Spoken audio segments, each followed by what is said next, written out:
What I'm looking forward most is just to get around the other leaders in this business, and of course, to hang out here at the home office and see all of this beautiful new building that Bob Park has created for the company.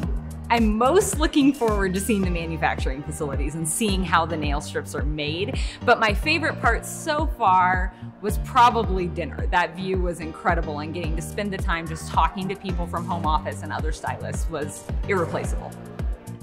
I feel talking to the home office has been the connection that a lot of us really need in this business. To be around each other, it's just invaluable. Everybody that I've talked to, Lisa, Colby, Anna, they've all been incredibly considerate, and they want to hear our concerns. I think that's been the biggest surprise to me. I'm realizing they really do appreciate our feedback and they value it. If I was to give advice to other stylists who wanted to be at my level, I would tell them, first of all, find your passion. Find what you love about this business. You're successful when you're having fun and when you're loving it. But it's not all about fun. Get that business mindset. Watch the trainings and have patience. It takes time and dedication, and sometimes it's exhausting, but it's worth it.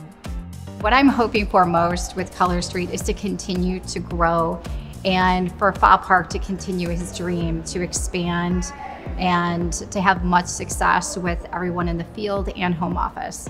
I'm hoping that Color Street will continue to grow and touch lives.